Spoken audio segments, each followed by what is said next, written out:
Great. So it's my pleasure. It's my pleasure to introduce the next.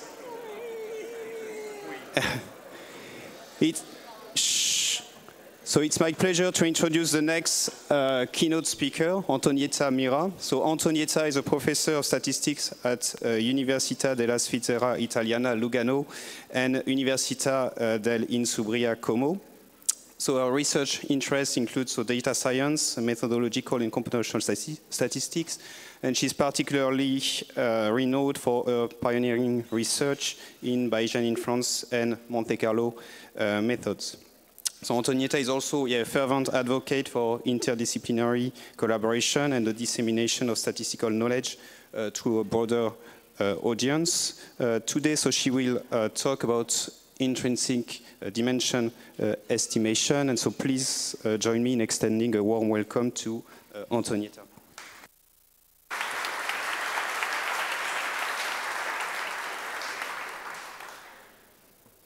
Thanks for the introduction. Thanks to the scientific committee.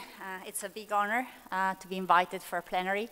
And thanks to the organizers. I know how much work this is. So this is joint work with a football team. So the top 6 players are from SISA in Trieste. They are all physicists. On the bottom, we have the statisticians, part from Università della Svizzera Italiana and part from QUT. And I have them with their affiliation at the time they worked on this project. So one of the highlights of this research line is that it's truly interdisciplinary, because we have physicists on one end, statisticians on the other end, plus, for some of the application, knowledge domain experts. And during the process, there were some enlightenments. Those physicists started off as being frequentists, and now we managed to turn them all into Bayesians. This research line started a while ago, 2019, and it's still ongoing. It produced 5 papers, more methodological, 2 more applied, and 2 proceedings. And here comes the disclaimer, because it's ongoing and started a while ago.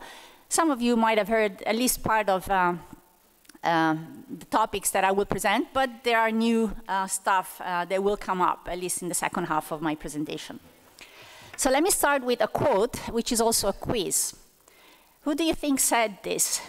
The non-mathematician is seized by a mysterious shuddering when she hears of 4-dimensional things. She's seized by a feeling which is very similar to the thoughts awakened by the occult. Anybody?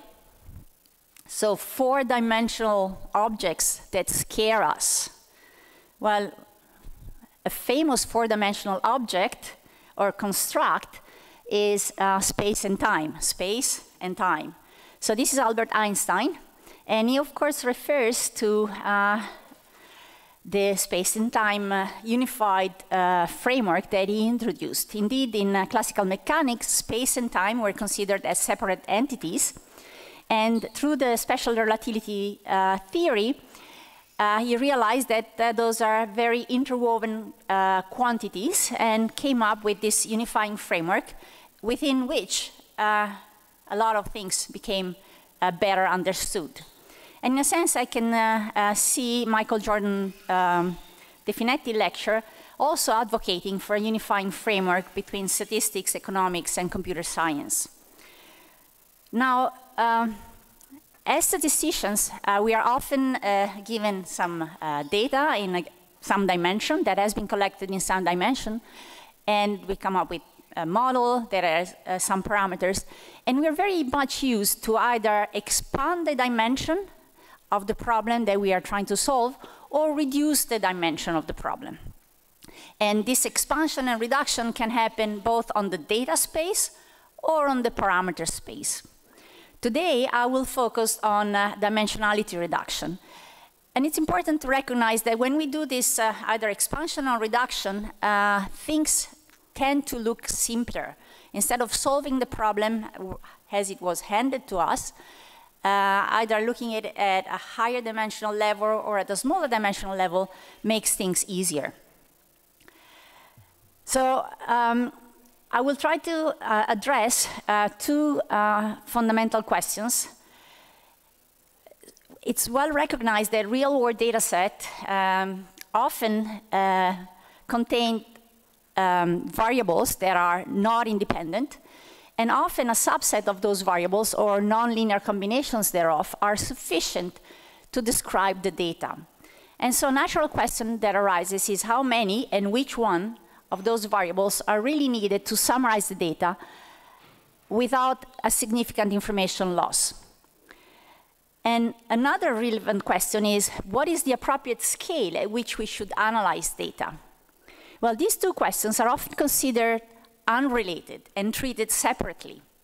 But today, I want to push forward the idea that those two questions are strongly related and entangled, and we will put forward a unifying framework, which I could call a scale dimensional framework, that addresses both questions in a self-consistent way. So we will introduce an approach in which the optimal number of variables and the optimal scale at which to look at the data to really see the signal-to-noise ratio is determined self-consistently. And bypassing the noise that often comes with the data allows us to really see the big picture and identify the intrinsic dimension of data. So those are two very complicated questions. Let me start with an easier question. So here you see points that were originally connected in 3 dimensions. And the question is, can you guess what is the dimension of the support of the data generating process? And we call this dimension lowercase d. Well, you can see that there is some structure. Those are 2 projections, 2 views of the same 3-dimensional data.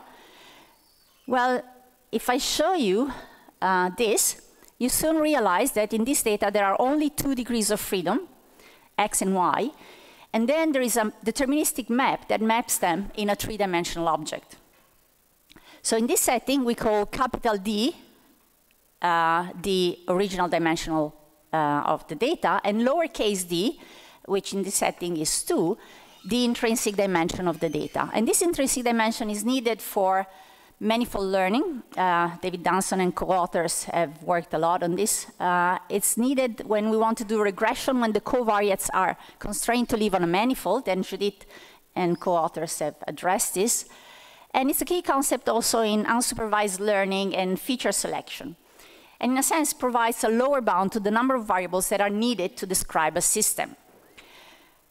Estimating the intrinsic dimension comes with at least 3 orders of problems. The first one is that data comes with noise, and noise makes the identification of the intrinsic dimension harder. For example, consider this data that was originally contracted in 3 dimensions, but the data is really living on a 1-dimensional line plus noise. If we look at this data too closely, it seems that the dimension is 3. If we zoom out a little, it seems that the dimension is 2, and only if we zoom out sufficiently out, we really see that this data is 1-dimensional.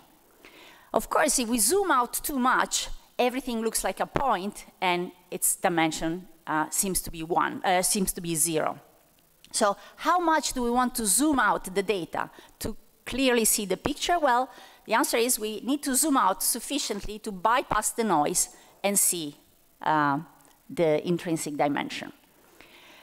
The second problem is that often within a given data set, there is more than one manifold where a subset of the data are constrained to live.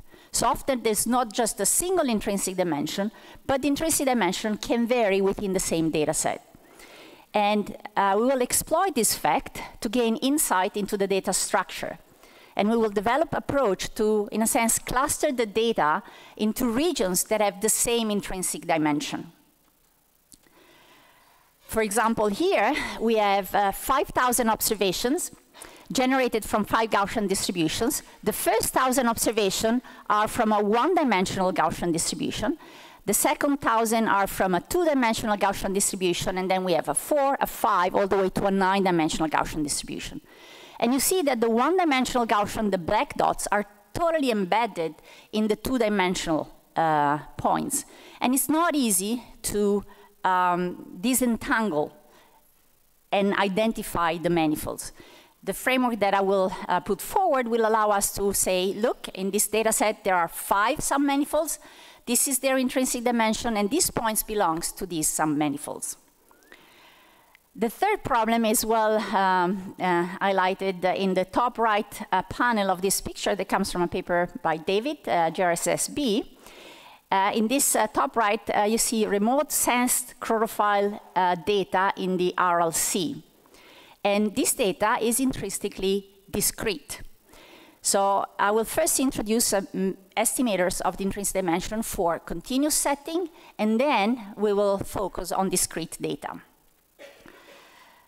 So we will apply those estimators that I will explain in different settings, or we have applied throughout this time. Some settings are biomedical, protein folding, fMRI data, or gene expression data. We have applications to finance, to sport data, of course, pandemic data, who has not analyzed COVID data, and then network type of data, and I will focus on this application towards the end. There are 2 other ways we can exploit the intrinsic dimension that we have studied. We have looked at the intrinsic dimension of the output of a Markov chain Monte Carlo simulation targeting some posterior distribution, and by looking at the intrinsic dimension, we can understand whether the problem is well identified. And similarly, we have looked at the intrinsic dimension of layers of a convolutional neural network or of transformers in large language models. And again, something interesting comes out. So a simple topological feature, like the intrinsic dimension, allows us to uncover a rich data structure in all these examples. So what is this intrinsic dimension? Well, there are many definitions in the literature. The one that I like as a statistician is the dimension of the support of the data generating distribution. And in the literature, there have been different approaches to estimate this intrinsic dimension. Some are projective, some are topological, some are based on the notion of nearest neighbors. There's a lack of a statistically sound approach to estimating the intrinsic dimension, and this is what we are trying to bring. So the aim is to directly target the intrinsic dimension as a parameter that we want to estimate. And we recognize that one of the fundamental issues is this scale dependence, the scale at which we look at the data, which is strongly related to the fact that data is noisy. And we will take a nearest neighbor approach because this is the approach that allows us to give some statistical guarantees to our estimators that will allow to provide uncertainty quantification, and we will have some either exact or asymptotic distributional results. So I will introduce 2 classes of estimators of the intrinsic dimension that are based on nearest neighbors. The first class, which is called the nearest neighbor order. The second class is called nearest neighbor distance. So consider a generic point in the data set. In the first class, we fixed 2 nearest neighbor orders, say N2 and N1. And we find the distance from point I, or from any point in the data set, to those 2 nearest neighbor. We call those 2 distances Ri N2 and Ri N1. We take N2 to be bigger than 1, so the first distance is larger than the second one. And the statistics that we study to estimate the intrinsic dimension is the ratio of the distances from the N2 to the N1 nearest neighbor. Within the second class, instead of fixing nearest neighbor orders, we fix 2 distances. So again, we focus on a point. We fix 2 distances, R2 and R1, and we count the number of points within that distance from I. We call NIR2 the number of points within distance R2 from I, and NIR1. And the statistics that we will study is the number of points within the smaller ball, conditioning on knowing the number of points in the larger ball. So for those two statistics, we provide their distribution. And it's interesting that those two statistics have a distribution that is solely a function of the intrinsic dimension. And having derived the distribution, this gives us a handle to come up with estimators. So within the first class, I will introduce the two nearest neighbor estimator, which is the ratio of second to first nearest neighbor distance, the GRIDE estimator that handles generalized ratio of distances, the Hidalgo that consider finite mixture of two nearest neighbor ratio, and the Bayesian parametric version of Hidalgo. Within the second class, I will introduce the I3D, intrinsic dimension for discrete data, the binomial intrinsic dimension estimator, its adaptive version, and its Bayesian adaptive version. So these are the estimators that I will introduce throughout my talk. And each one of them solves one of the problems that I mentioned at the beginning. First, the two nearest neighbor estimator requires a weak local homogeneity assumption of an underlying Poisson process that I will soon introduce. And all estimators that were available in the literature before these estimators that we introduce relied on a global homogeneity assumption, so we relaxed this assumption. The GRIDE estimator is more robust than the two nearest neighbor estimator to noise in the data. The Hidalgo and the BNP Hidalgo are robust to settings where there's more than one intrinsic dimension or more than one manifold hidden in our data. And then the adaptive intrinsic dimension estimator allows us to escape the noise and get the clear picture of the data. And then there's the adaptive version of the intrinsic dimension estimator for discrete data.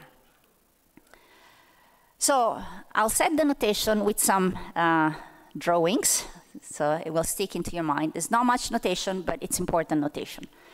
So given a point I in our data set, we let xi1 be the first nearest neighbor to point I. And we let ri1 to be their distance. Easy. And this notation will be used within the first class of estimators. Then we'll also talk about the volume of shells and the volume of balls. So those shells and balls are centered in xi, and vi1 is the volume of the first shell, and capital Vi1 is the volume of the first ball centered at xi. Of course, the first one, shell and ball, coincide, but then the ball is the sum of shells. Then we go from the first nearest neighbor to the second nearest neighbor, the third, and in general to the jth nearest neighbor. So again, we focus on xi, a point in our data set, and we let xij be the jth nearest neighbor of point I. And we let rij be their distance. And within the class of estimators of the intrinsic dimension based on nearest neighbor order, the first estimator is the ratio of distances from the second to the first nearest neighbor. And we prove that this quantity has a Pareto distribution, and the parameter of the Pareto distribution is the intrinsic dimension. And this is true for every point mu I. Then, having generalized the notion of nearest neighbor, we also have the successive volumes of shells, Vi1, Vi2, Vi3, and similarly for the balls. Those concepts are needed to prove that Pareto distribution result. Now we move to the notation that we need for nearest estimators that are based on distant classes. Again, we focus on a generic point in our data set. We define a radius that identifies a ball, A, and we let Ka be the number of points within that ball. And then we can consider another ball, B, which is larger than A, and we let Kb be the number of points within ball B. And the second statistics that we will consider is the distribution of Ka, number of points in the smaller ball, given Kb, which is easy to prove that it's as a binomial distribution, and crucially, the success probability of this binomial distribution is related to the intrinsic dimension of the data. So this is the notation, and now let's try to be a little bit more formal and look at the modeling framework. So we're given a probability space, and we consider n random vectors taking values in a d-dimensional metric space, MD. And then, within this metric space, we consider a Borel subset A with a volume VA. And now, let's take a function, h, from MD to the positive real line, and we assume that this function is constant over the set A, n equal to rho. And we assume, and this is the distributional assumption that we make, that the number of points in the set A, which we denote with Ka, as a Poisson distribution with parameters given by the volume of the ball A times rho, this constant parameter. Now, if the function h is constant on all subset of our metric space, then the collection of Ka is an homogeneous Poisson point process.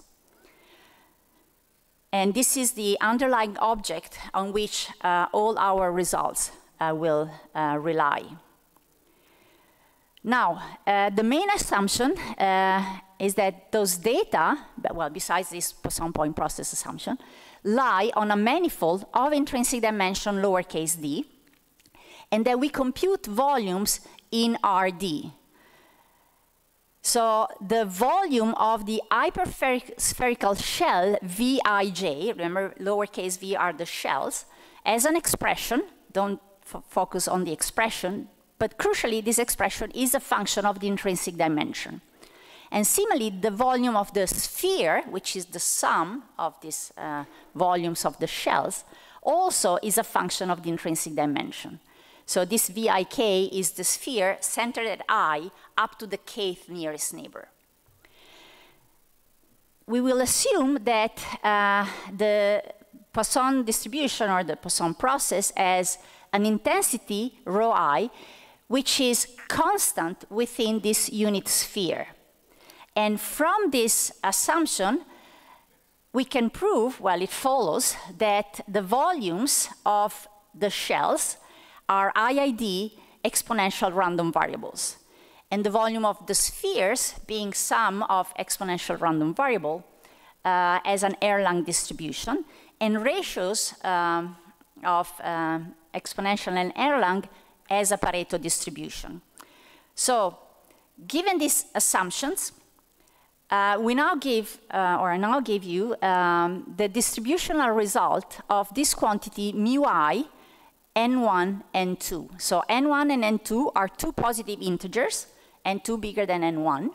And we look at, for every point I in our data set, at the ratio of the distance between that point and its n2 nearest neighbor, divided by the distance of at that point to the n1 nearest neighbor. And under the assumptions given before, this quantity has a distribution that we can derive in closed form, and this distribution, crucially, only depends on the intrinsic dimension of the data. And the proof was given by Francesco Denti, who is sitting somewhere in the audience. It was part of his PhD thesis. By the way, pretty much all the collaborators worked on these projects during their PhD thesis, or are still working. So the proof of these distributional results follows from the local homogeneity assumption of this underlying Poisson point process.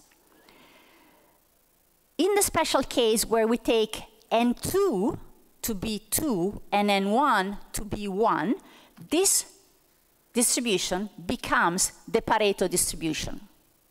And this is the two nearest neighbor estimator for which those physicists derived the maximum likelihood version. And when I joined the team, I said, well, let's be patient. And it was easy, because the conjugate prior to the Pareto distribution is the gamma, the posterior is therefore also gamma. We simply update the parameters as we know. And under square error loss function, we look at the posterior mean. And as we all know, the posterior mean is asymptotically equivalent to the maximum likelihood estimator. And so this is the 2 nearest neighbor estimator. The GRIDE estimator, generalized ratio intrinsic dimension estimator, looks at a ratio of distances between n2 and n1 nearest neighbor rather than just second to first. And typically we take n1 to be n2 divided by 2. So let's focus on those two estimators. The 2 nearest neighbor, let me repeat, is the ratio of second to first nearest neighbor. The GRIDE is the ratio of n2 to n1 nearest neighbor. They both rely on the homogeneity assumption of the Poisson process. And when we build the likelihood, of course, we are also assuming that those mu i's are independent, an assumption that is often violated if 2 points share nearest neighbors. But we're fairly robust to violation of this assumption. So the 2 nearest neighbor estimator, for the 2 nearest neighbor estimator that only looks at a ratio of second to first nearest neighbor, this local homogeneity assumption of the underlying Poisson process is less stringent because we want it to hold only at the distance of the second nearest neighbor. On the other hand, for the GRIDE estimator, the local homogeneity of the Poisson process has to hold all the way to the n2 nearest neighbor. On the other hand, for the 2 nearest neighbor, the independence assumption is harder to achieve because it's much easier that 2 points share either the first or the second nearest neighbor. On the other hand, if you look at large values of n2 and n1, the independence assumption, it's easier to enforce. The 2 nearest neighbor has the added value that the estimator has a closed form expression. The negative side is that it's sensitive to noise. Looking at only the second nearest neighbor does not typically allow us to bypass the noise in the data and see the clear picture, because typically the noise extends beyond the second nearest neighbor. On the other hand, the GRIDE estimator is robust to noise, but we do not have a closed form expression for the estimators. So if we are Bayesian, we have to rely to MCMC simulation. But that's easy. We all know how to do that. It turns out that the variance and the bias of the GRIDE estimator is reduced relative to the one of the 2 nearest neighbor estimator. And in a sense, there is an intuition behind this because we gather from the data more information on the topology of the manifold. So how do we choose the value of n2 in the GRIDE estimator? Well, in the first paper, we were advocating the idea of looking at the GRIDE path. So estimating the intrinsic dimension at increasing values of n2. And this amounts to, in a sense, zoom out of the data. And when you zoom out sufficiently far and you finally see the geometry of the data, this estimated intrinsic dimension reaches a plateau, and this is the value that we report. Now we have a better way to choose the value of n2, thanks to the work of Antonio Di Noia, a current PhD student at Università della Svizzera Italiana, jointly at ETH Zurich. And we'll get back to this. Before telling you how to optimally choose the value of n2, let me move to try and solve the second issue. The GRIDE estimator allows you to zoom out and bypass the noise. This was the first problem that we tried to solve. The second problem is what happens if in our data set there's more than one manifold and some of the points live in different submanifolds. For example, here we have 3 submanifolds and we want our methodology to be able to identify these manifolds. So in this case, we introduced the Hidalgo estimator. This was again in the PhD thesis of Francesco Denti. So the idea is very simple. Instead of looking at the 2 nearest neighbor estimator, a ratio of second to first nearest neighbor, we take a mixture of Pareto distribution, a k-dimensional mixture where k, well, a mixture of k components, where k is the number of manifold. And then K is a parameter, and we can do model selection to pick the optimal value of K through BIC, for example, or we can do model comparison. Good.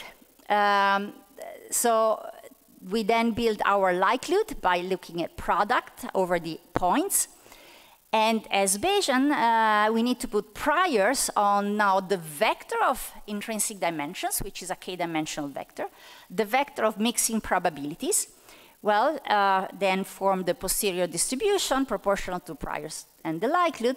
And also in this case, there are natural choices of conjugate prior. For dk, the intrinsic dimension of the kth manifold, we take a gamma prior. For the mixing probability, we take a Dirichlet prior, and then we play the usual trick of estimating mixture component. That is, we enlarge the parameter space, introducing those Zi indicators that are discrete variables that take values between 1 and k. K, remember, is the number of manifold or mixture component. And we do the usual thing that as Bayesian we are familiar with to estimate a mixture of distribution, Pareto in this setting.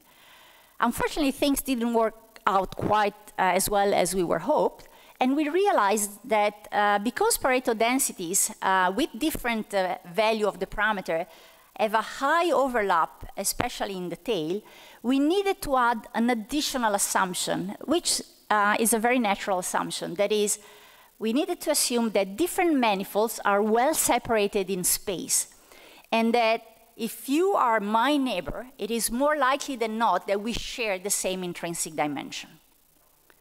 So with this additional assumption that I've now stated in words, but it has a formal definition, we could estimate the intrinsic dimension of very interesting data set.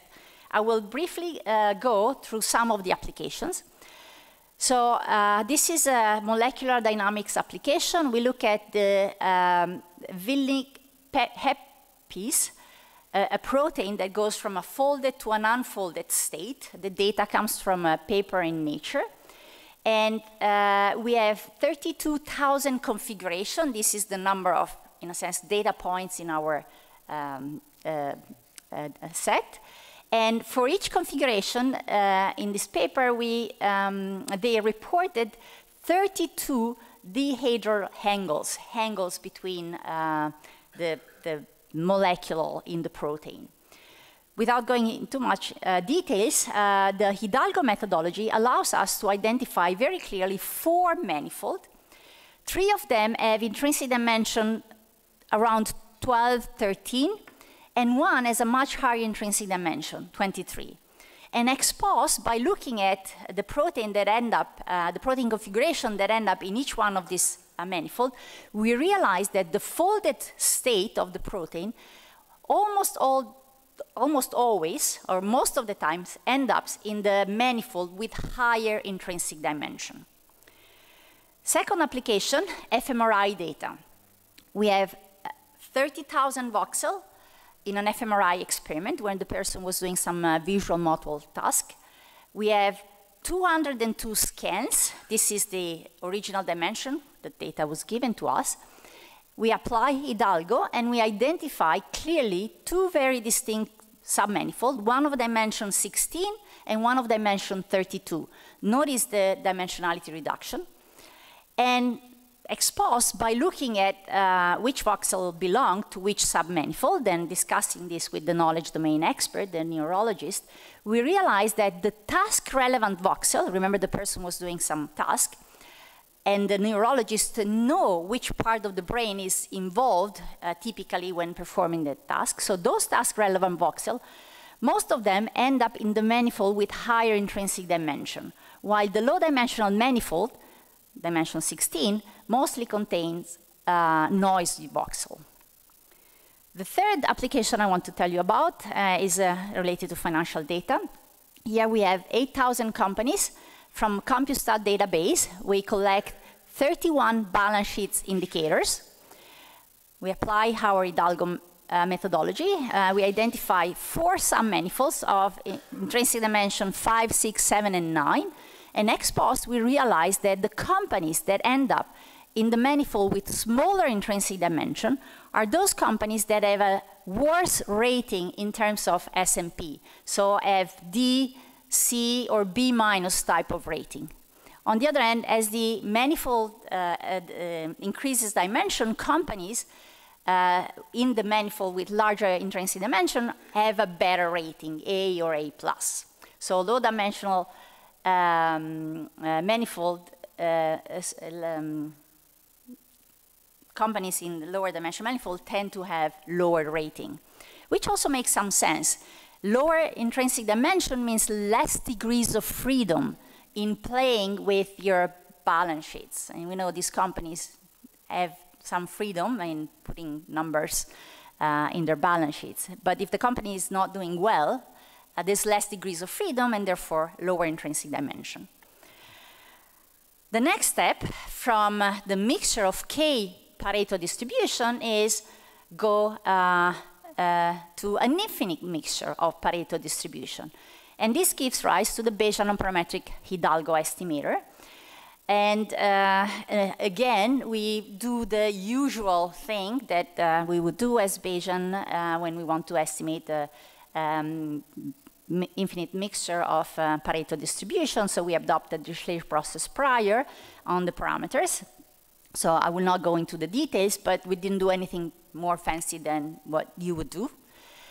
And using this Bayesian nonparametric Hidalgo, we automatically get an estimator of the number of manifold without needing to do model comparison. And let's go back to the motivating example on simulated data. Remember, these are Gaussians, and we have 5 sum-manifolds, each one containing 1,000 points. So the BNP Hidalgo clearly tells us that there are 5 sum-manifolds. And in this plot, the green lines is the true intrinsic dimension. The red line is the estimated intrinsic dimension through the median of the intrinsic dimension of each point. By the way, as a subproduct of both the Hidalgo and BNP Hidalgo, for each point, we have an intrinsic dimension. We have a posterior even intrinsic dimension. So we have the median of the posterior intrinsic dimension estimator. So for the points in the 9-dimensional Gaussian that are very well separated, remember those points here, the red ones, we clearly identified them. We clearly identified the intrinsic dimension being 9. That's very easy.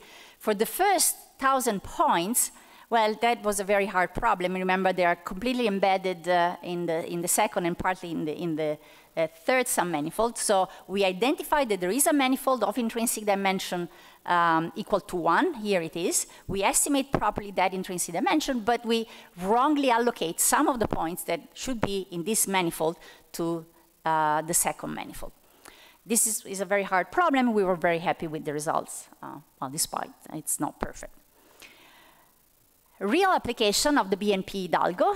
This is joint work with knowledge domain expert from the Institute of Oncology Research, associated with Università della Svizzera Italiana, Luciano Cascione, has challenged us, say, okay, apply your methodology on this data that come from 2 papers in Nature Communication. So we have about 17,000 genes expression data recorded on 69 tissues. The first 38 are samples of patients that are affected by a diffuse large B-cell lymphoma, and the remaining 31 are control groups. Now, the BNP Hidalgo tells us there are 2 manifolds. The first one has intrinsic dimension about 7. Notice the dimensionality reduction from 1700 to 7, and contains, crucially, all the patients and some of the controls. The other manifold has intrinsic dimension around 13 and contain most of the controls. Now, there is some color coding, and I will get back to this example and explain to you the color coding of these points later on. Here on the y-axis, we have the posterior median of the intrinsic dimension of each sample tissue. So Luciano and their group were very happy with this methodology, but they asked the question, okay, fine, you're telling me that our data is not really living in a 17,000 dimensional space, but is constrained to live in either 7 or 13 dimensional space. And they ask, can you give me the representation in this lower dimensional space of the gene expression of each one of the patient? Okay, so this question sparked a new research line, and I hopefully will have time to tell you a little bit about that. In light of time, I will skip this application where we look at the intrinsic dimension of layers in a convolutional neural network. There is some very interesting pattern here. And we move to the second class of estimators. So this is the same modeling framework we started off with. So we have a space, we have a Borel subset, we have this intensity which is constant over A, and the number of points within A have a Poisson distribution. And now we add another subset, B, that contains A, and we assume that the constant intensity is not only over A, but also over B, this superset. And we look at the conditional distribution on the points in the smaller subset, given the number of points in the larger subset. Well, clearly this is a binomial distribution, and crucially, the success probability of this binomial distribution is related to, well, the volume of the two sets times rho, which is the intensity, and this intensity cancels. Now, if the metric space is now the Euclidean metric space, and we measure distance in RD, then this success probability is equal to the ratio of the distances of the radii of the ball A to the ball B to the power D. So this distance of radii, we call it tau, radii. We call it tau, and we'll get back to this tau later on. If instead of working on a Euclidean space, we work on a discrete lattice, then using the same framework, we will derive the intrinsic dimension estimator for discrete metrics. So having this distributional result, we have a likelihood, assuming again independence, but as I said, we're fairly robust if we forget about the correlations that are there, but they don't affect too much our estimators. And again, we have the maximum likelihood estimator derived from this conditional distributional result and the Bayesian version. So we put a prior now on P, the success probability of the binomial distribution. The conjugate prior is beta. We get a posterior prior, so we have the Bayesian estimator for P, and from the Bayesian estimator for P, we derive the Bayesian estimator for D, which is a function of P through a change of variable. And we have its mean and its variance. Those two, of course, are asymptotically equivalent in N. But now the question is, how do we fix TB, which is the radius of the largest ball, which is equivalent to fixing the value of N2, remember in the other class, how far we go, how much do we zoom out in our data. So this is a crucial problem, and here is how we solve it. So letting N2 change, or letting TB, the radius of the largest ball, change, gives us a class of intrinsic dimension estimators. And we want to pick within this class the right estimators, which amounts to deciding how far we want to zoom out when we look at the data. And we do this by comparing two models. I will skip the distributional or the geometric details. But basically, we compare two models. The first one assumes that the intensity of the underlying Poisson process is constant between I and its k+1 nearest neighbor. And the second model, on the other end, actually, the first model assumes that it's not constant, it varies. And the second model assumes that it's constant. So we have an underlying Poisson process. We're assuming that its intensity is constant locally. But how local is local? We decide how local is local by comparing those two models. And this comparison can be done with a likelihood ratio test. We have closed form expression for the likelihood. We have closed form expression for the maximum likelihood estimators, for their variance. So doing likelihood ratio test is very easy.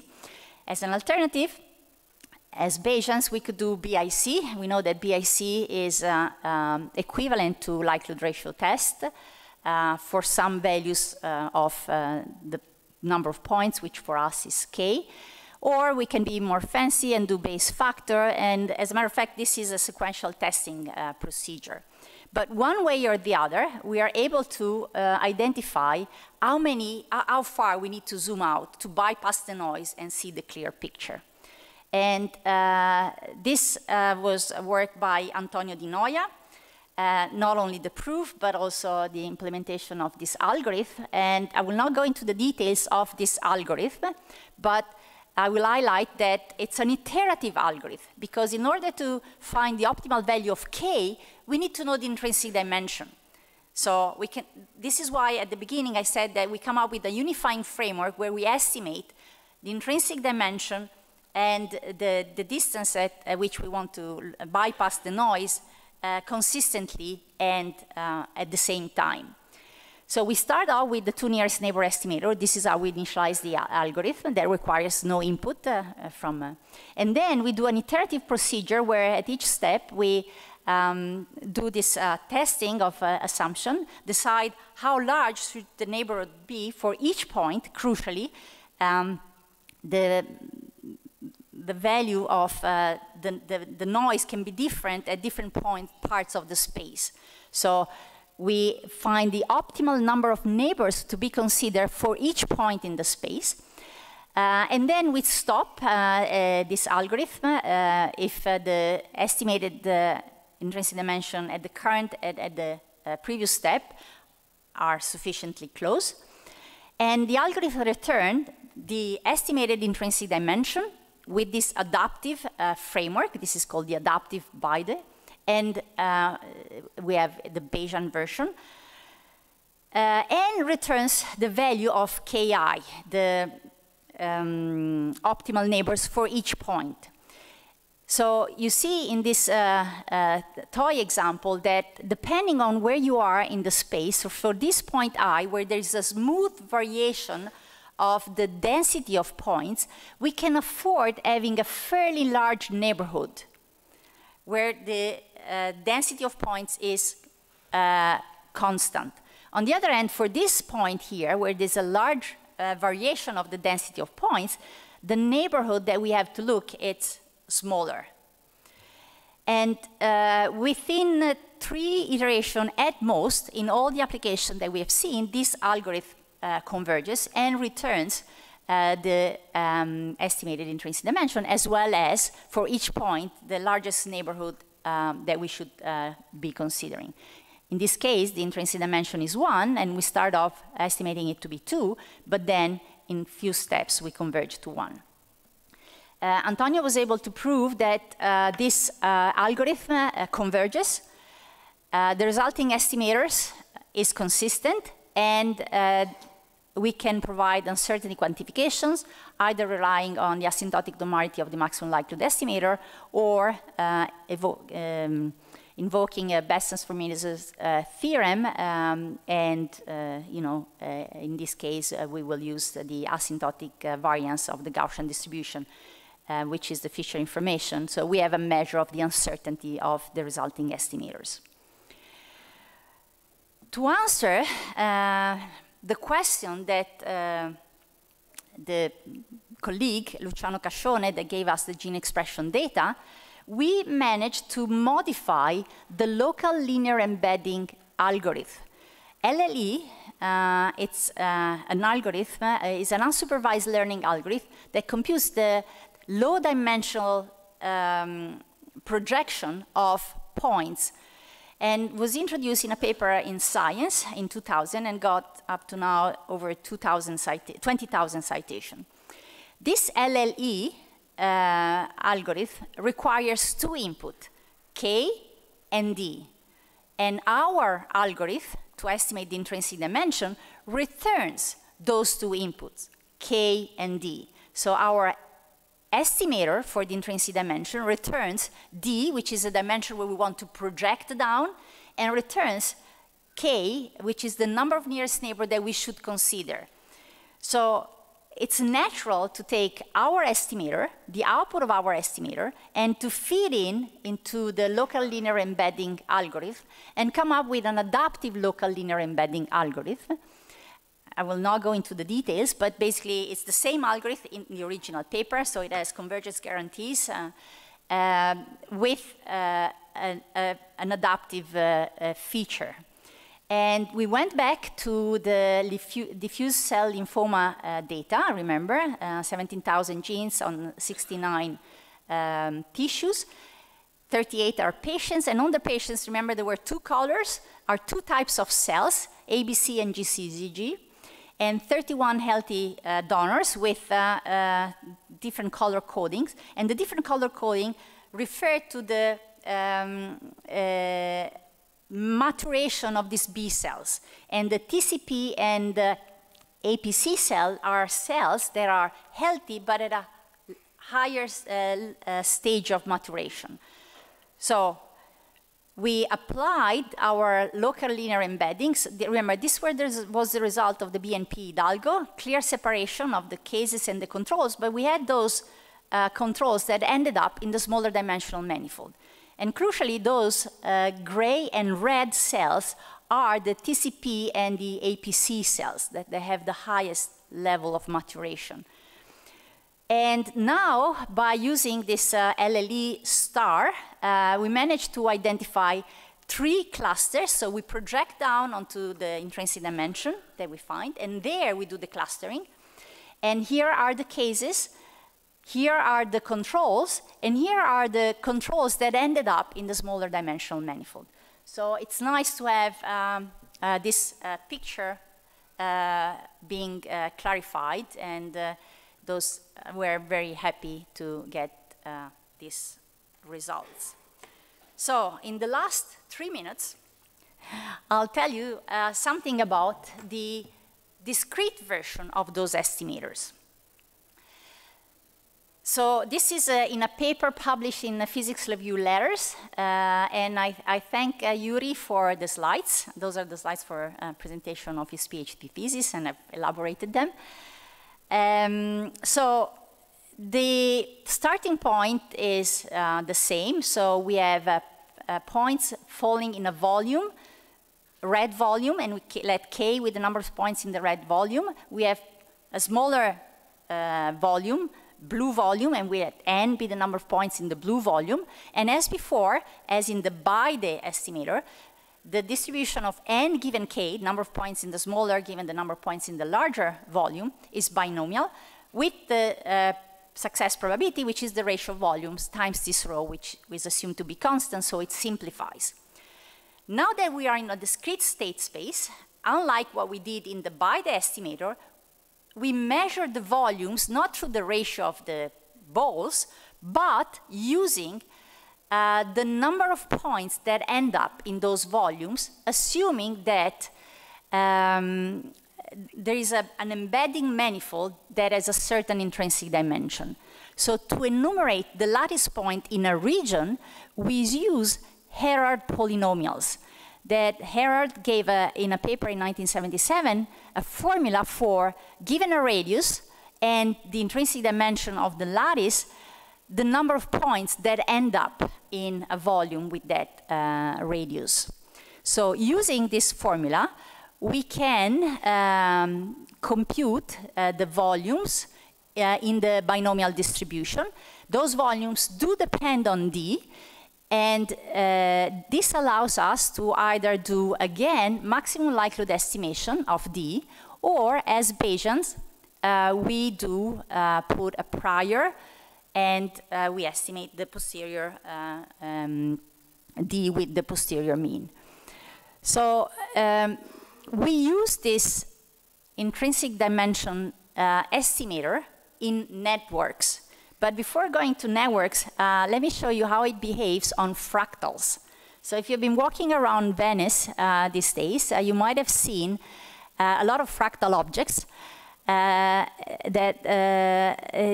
those are pictures taken from the illustration of a Ruskin book, The Stones of Venice. This is a compendium of the architecture of the Venetian, Byzantine, Gothic, and Renaissance period.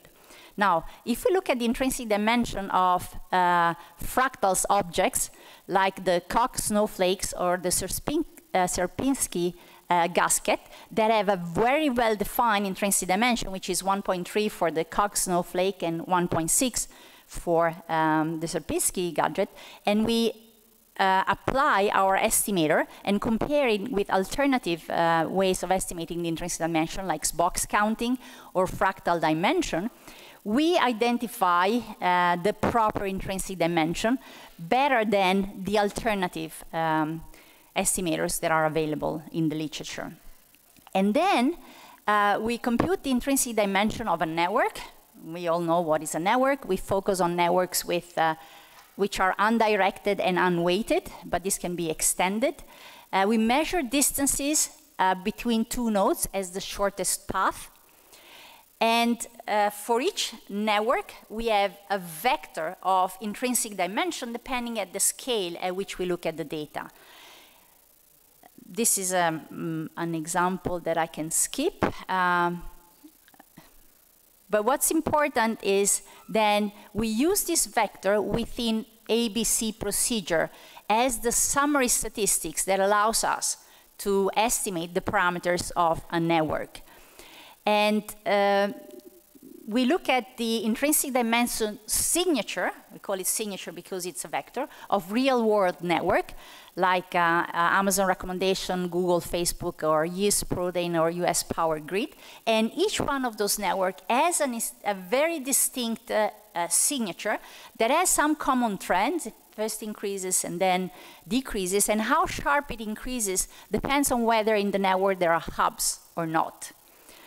And within ABC, we look at this summary statistics, which has the peculiarity of capturing the behavior of the network at different scale, not only local scale or global scale, like other measures, like the degree distribution or the diameter, but also at mesoscale. So through this ID signature, we really get a picture of the network at different scales.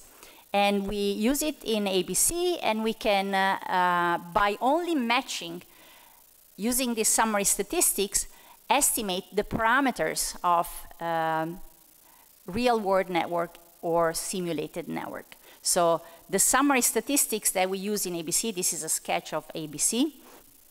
And the summary statistics that we use is the maximum discrepancy between the intrinsic dimension of the observed network and the intrinsic dimension of the simulated network. And just by matching these two vectors, we automatically also capture other properties of the network that we don't explicitly match for. So I will stop here. Of course, we use SMC ABC and not the rejection ABC. And I have some examples that show how well this works, but I will stop here. Thanks.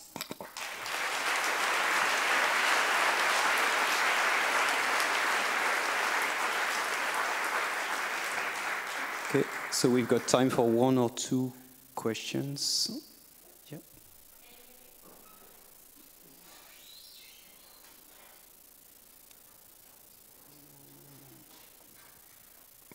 Thanks, thanks, very interesting. I was just, maybe I missed something, but at the beginning you were explaining that you could have noise around observations on a manifold, and what you would capture is the dimension of the underlying manifold. Like in your theory, is it what you get, or are you assuming that the points live on the manifold? No, this is what we get. Well, we assume that the points live on a manifold, and we estimate the intrinsic dimension of the manifold. Okay, but if there is a bit of noise around, yes, then it's not quite clear what you're capturing, is it, or is it clear? If there is noise, we still capture the intrinsic dimension because we manage to bypass the noise by zooming out with this mechanism. And we can tell how much we should zoom out to bypass the noise and capture the true intrinsic dimension of the data. Thanks, Judith. By the way, these are the references. Hi, thank you, Antonietta. Very nice. I have two curiosity, quite quick. One is related with the previous question. Are you also able to estimate the manifold? Can you also have something like that? And the second is, how strong is the assumption about homogeneity, the point process stuff? So your results strongly depend on that. Can you use some more general point process and have some more general result? So at this stage, let me start with the second question, thanks. The assumption is crucial. Everything relies on local homogeneity, but I'll be happy to discuss with you or others, experts of some point processes, how this can be extended to more, maybe, yes, mixture of some processes with intensities that, well, as a matter of fact, it's already, it's local homogeneity. So the intensity is not constant everywhere. It's only locally constant. So that assumption is crucial. It underlines all the proofs that we have. And the first assumption, the first question is, no, we don't have we don't estimate the manifold. We only assume that it's locally linear, and this assumption allows us to do the locally linear embedding, so find the projected version of the capital D points in the lower dimensional D. But we do not get the manifold as a result. We get the projected value of the original points in the lower dimensional manifold, assuming that it is locally linear. So in a sense, yes, we have a local linear approximation of the underlying manifold. But yes, it's a local linear approximation. Thank you. Great. So let's thank Antonietta again. And so we...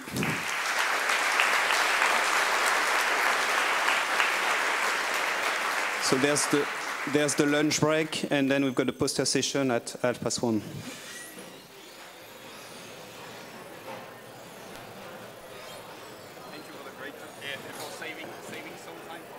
Yes, I tried.